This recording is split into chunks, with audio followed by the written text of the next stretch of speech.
नमस्कार दोस्तों, ये एथिक्स की आई थिंक चौथी वीडियो रहने वाली है, पार्ट 4 है, जिसमें मैं आप लोगों को बताने वाला हूँ कि कंटेम्प्ट के कुछ एक्सेप्शंस होते हैं जो हमें इम्यूनिटी प्रोवाइड कराते हैं कि ये सारी चीज़ें कंटेम्प्ट में नहीं आएगी।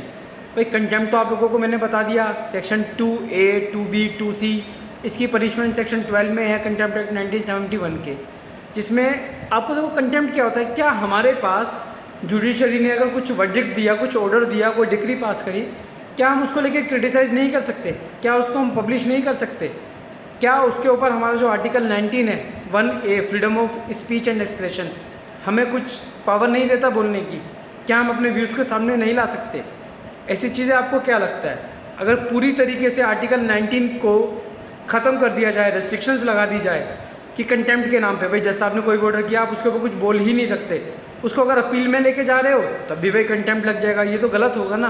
तो इसीलिए कुछ इम्यूनिटीज़ हमें दी गई है।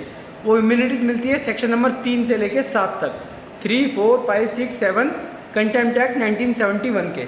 तो हम बात करते हैं सेक्शन 3 की सबसे पहले, जिसका जो मेन टाइटल है वो है innocent publication and distribution of matters not contempt. अगर कोई मैटर कोर्ट में अगर पेंडिंग है और मुझे इस चीज़ की जानकारी नहीं थी और मैंने उसको न्यूज़पेपर में पब्लिश कर दिया एग्जैक्टली एज इट इज़, तो ये कंटेम्प्ट की डेफिनेशन में नहीं आएगा।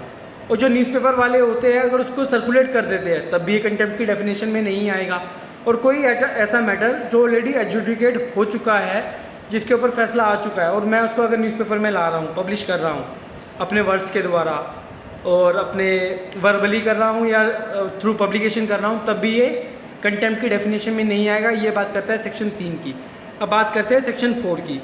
सेक्शन 4 का जो टाइटल है वो है fair and accurate report of judicial proceeding not contempt. Fair and accurate report, जो भी जज साहब ने बोला उसका अगर हम एज इट इज़ न्यूज़पेपर में पब्लिश करते हैं तो ये भी कंटेम्प्ट की डेफिनेशन में नहीं आएगा।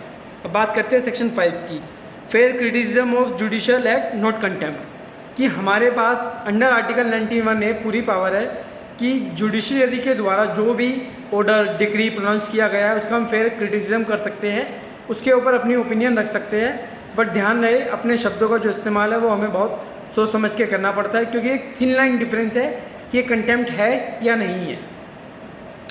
और छठा पॉइंट है इसमें, कंप्लेंट अगेंस्ट प्रिसाइडिंग ऑफिसर और subordinate court when not contempt. जैसा कि आप लोगों ने देखा होगा, अगर आप लोग प्रैक्टिस करते हो या कभी भी किसी कोर्ट में, फॉर एग्जांपल MM कोर्ट में हम गए, वहाँ पे MM साहब ने कोई ऑर्डर पास किया, जब हम उसको अपील में चैलेंज करते हैं ना, तो हम क्या लिखते हैं कि MM कोर्ट ने जो ऑर्डर पास किया वो एररनेस था, उसमें गलतियाँ थी, बियॉन्ड इस जुरिडिक्शन तक। क्या ये भी कंटेम्प्ट में आएगा?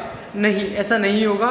ध्यान रखिए, जब कभी भी हम किसी भी ऑर्डर को अपील में ले जाते हैं तो हमारे से शब्दों का इस्तेमाल करते हैं जो कि कंटेम्प्ट की डेफिनेशन में नहीं आएगा according to the section 6 of the contempt act. अब बात करते हैं 7 जो फाइनल है, जो बात करता है publication of information relating to proceeding in chambers और in camera not contempt except in certain cases. आपने देखा होगा कुछ प्रोसीडिंग्स इन कैमरा होती है और इन चैम्बर होती है। जैसे कि मैं आपको बताऊँ पोक्सो का केस, उसमें जो पावर होती है सबसे पहले ट्रायल की होती है सेशन कोर्ट के पास, और वो इन कैमरा प्रोसीडिंग्स होती है, जिसमें बेसिकली जो कि प्रोसिक्यूट्रिक्स होती है वो एक्यूज को ना देख पाए या एक्यूज उसको ना देख पाए, तो इन कैमरा प्रोसीडिंग्स होती है। और बाहर और जितने भी आउटसाइडर्स होते हैं उनको कोर्ट में अलाउ नहीं होता, इसे हम कैमरा प्रोसीडिंग्स बोलते हैं।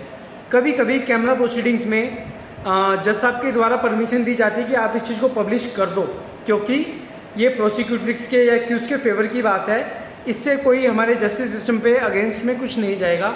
जहाँ पे ऐसी वो दी गई हो परमिशन, उस वाले केस में भी ये कंटेम्प्ट की डेफिनेशन में नहीं आएगा अगर किसी के द्वारा ऐसे किया जाता है। और मैं आपको एक चीज़ और बता देता हूँ, आप लोगों ने अक्सर देखा होगा ना, जब पॉलिटिशियन इंटरव्यू देते हैं, कोई मैटर अगर पेंडिंग होता है तो वो क्या बोलते हैं कि भाई अभी matter is pending before the supreme court या हाई कोर्ट, तो हम इसके ऊपर कोई कमेंट नहीं कर रहे। वो लोग बचना चाहते हैं, क्यों? कंटेम्प्ट से। ऐसा पार्लियामेंटेरियंस के साथ नहीं होता, चाहे MP MLAs के साथ नहीं होता। रीज़न क्यों होता है? क्योंकि उनको प्रोटेक्शन मिली होती है।